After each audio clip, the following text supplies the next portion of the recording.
রমজান এমন এক বরকতের মাস যে রমজানের সমস্ত শয়তানের দরজা বন্ধ, শিকল লাগানো, জাহান্নামের দরজা বন্ধ, জান্নাতের সব দরজাগুলো খোলা। এমন এক বরকতের মাস।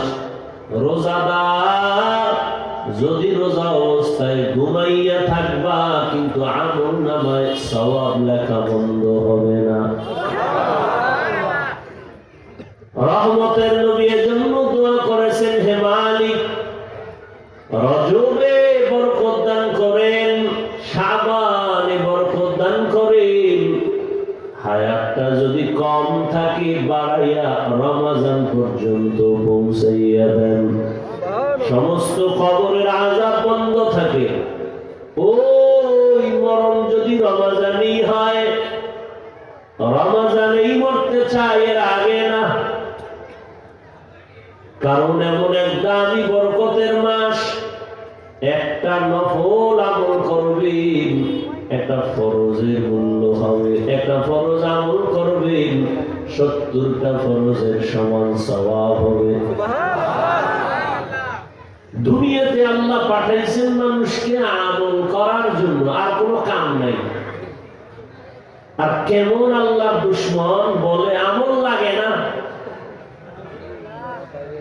আল্লাহ মানুষ পাঠাবার একটাই মাত্র কারণ, আমলের পরীক্ষা দাও। আল্লাযী খালাকাল মাউতা ওয়াল হায়াতা লিয়াবলুয়াকুম আইয়ুকুম আহসানু আমালা।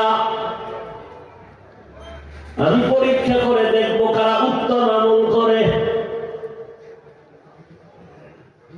অন্য আয়াতে আল্লাহ বলেন, মা খালাকতুল জিন্না ওয়াল ইনসা ইল্লা লিয়াবুদুন।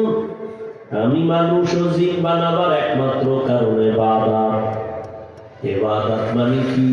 ঘুমাইয়া থাকা। ইবাদতই তো আমল। নামাজ পড়ো ইবাদত, রোজা রাখো ইবাদত, জিকির করো ইবাদত, তেলাওয়াত করো ইবাদত। আমলের মানে হলো কাজ। আমল মানে কি? ব্যবসা করে এটা কাজ না? কথা বলেন না কেন? দুনিয়ার সব কাজ ইবাদত। এই কাজের আরবি আমল। ঘুরে ফিরে আল্লাহ আমলের জন্যই মানুষ পাঠাইছে। অথচ বুঝে আসে না কেন আমলের বিরুদ্ধে বয়ান চলে। আবার যাও করে, তাও বলে নফল টফল লাগবে না, ফরজ আমল চালাও। আপনাদের জ্ঞান থেকে জানা থাকলে বলবেন, নফল ইবাদত নবীজি করছেননি? সত্যটা বলেন, তাও মিলেন না। ইশরাক, আউয়াবিন, চাষ, তাহাজ্জুদ নবীজি পড়ছেন? সাহাবায়ে কেরাম পড়ছেন? আইম্মায়ে কেরাম পড়ছেন?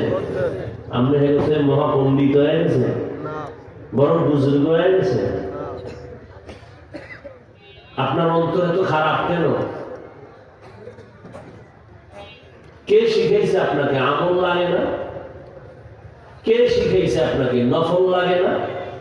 ইয়া আইয়ুহাল মুযাম্মিল কুমিল লাইলা ইল্লা কালিলা নিসফাহু আও ইনকুস মিনহু কালিলা আও জিদ আলাইহি ওয়া রাত্তিলিল কুরআনা তারতিলা।